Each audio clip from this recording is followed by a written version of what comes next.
mentioned that back in 2000 he was part of the Indian delegation to Russia. And I'd like to say that since that time we've been acquainted with Prime Minister, and I'm very pleased that we have an opportunity to continue our cooperation now that he acts in a new capacity as head of the Indian government. Today we have had very substantive and constructive talks on the whole gamut of Indian-Russian talks. I'd like to say that we are mostly content with how this visit has been conducted and with the outcome of this visit. We have had an exchange of opinions on the key issues of both international and regional agendas. Steadily deepening our cooperation with our friends from India is indubitably Russia's foreign policy priority. Our bilateral relations have been elevated to the level of especially privileged strategic partnership, and they continue to develop dynamically. The principal dimensions for our further work with a view to cooperating. Well, all these issues have been discussed during the first half of this day, and they have been reflected in our joint statement. We intend to deepen our political dialogue, to reinforce our business and scientific and technical cooperation, as well as to promote humanitarian contacts, which for many decades have been fostered between our two countries. We have placed a particular emphasis during our meeting on the current trade and economic issues. In 2013, our bilateral trade amounted to $10 billion. We believe that is quite evident and obvious. This is not enough. We have talked in detail the practical measures aimed at diversifying our bilateral trade and at further increasing our investment. We have agreed to stimulate our companies to cooperate more closely and to work closely to more actively transition to using national currencies in mutual settlements. New promises and prospects for Russian and Indian cooperation will arise once on January the 1st, 2015, the Eurasian Economic Union starts to function. Prime Minister has just mentioned that we can build special relations between India and the Eurasian Economic Union. So we have agreed to continue consultations on an agreement on a free trade area. As far as the bilateral relations are concerned, we agreed to put more effort in supporting joint high-technology industrial and scientific projects. We will facilitate the establishment of an Indian operator of mobile communications. It is with interest that we regard the Indian initiative of creating an industrial corridor between Delhi and Mumbai, which provides for creating up-to-date infrastructure and establishment of innovation enterprises. Very soon, the assembly of bulldozers is going to reach its full capacity. Next year, in the state of Gujarat, where Prime Minister was born, the Cebu Holding Company will facilitate the launch of one of the world's largest plants producing butyl rubber.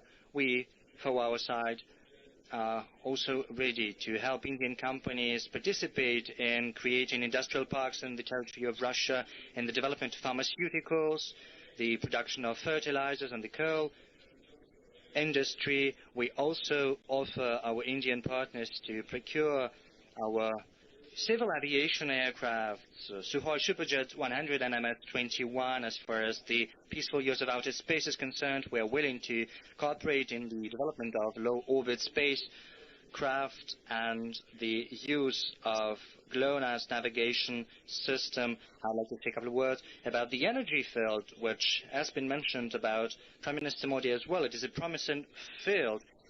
With the help of Russia and according to the schedule, the nuclear power plant Kudankulam has been constructed. The first unit has been commissioned. Very soon we intend to get down to construct the second series of units.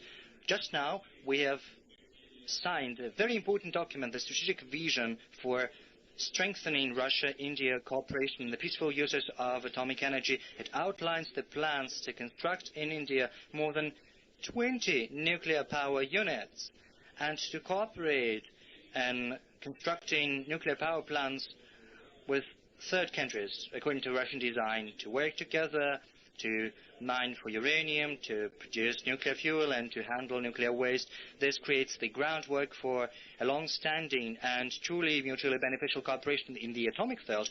I'd like to say that in this field, we have reached a new level of cooperation. This is not just about trade in services or goods or even technologies.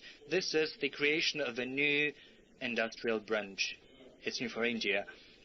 As far as the oil and gas industry is concerned, Rosneft and Gazprom, our largest companies, work together with their Indian partners on projects to explore the Russian Arctic shelf and to increase the supplies of LNG. Russia and India have been long cooperating in the military and technical field. And I refer not just about the supplies of ready-made products. We have reached the level of a close production cooperation. The implementation of the missile program BrahMos is a testimony to that.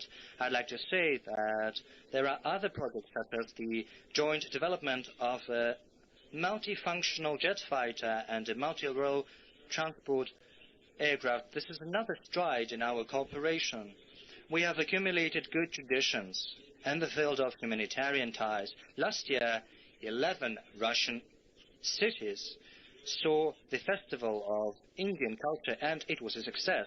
This year we're celebrating the Festival of Russian Culture in India. We have agreed to further provide all kinds of state support to social, sport and tourist exchanges between our citizens. We have placed a particular emphasis upon international issues. Our approaches to key global regional issues, either similar or very close. We are in favor of working together to resolve the situation in Syria and Iraq, to stabilize the state of affairs in Afghanistan. We advocate a new security and cooperation architecture in Asia. We are willing to continue to coordinate closely our work within the United Nations, within BRICS, the RIC, the SCO.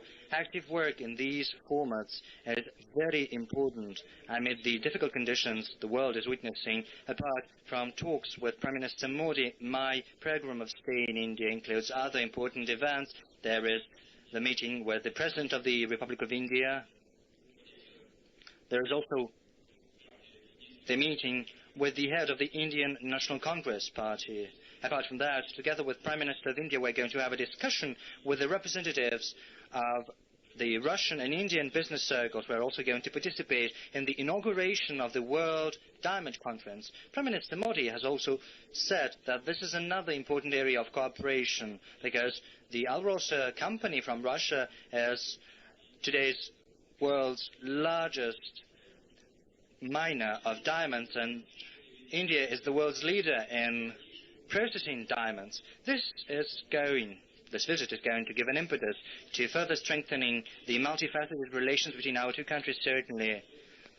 There are issues we have been dealing with for a very long time as far as the security of our countries is concerned. I refer in particular to fighting organized crime, to fighting terrorism, to fighting drug trafficking. I'd like to say in conclusion that we are highly appreciative of the friendship, trust and mutual understanding with India. We're going to do everything in our power to develop the Russian-Indian partnership for the sake of our two great nations.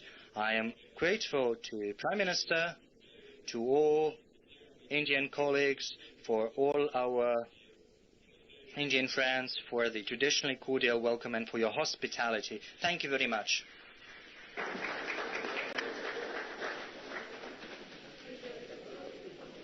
With that, we come to the end of this event. A joint statement, Druzhba Dosti, a vision for strengthening the Indian-Russian partnership over the next decade, is being circulated. Thank you very much, ladies and gentlemen. I'm honored to host him in Delhi for the annual summit.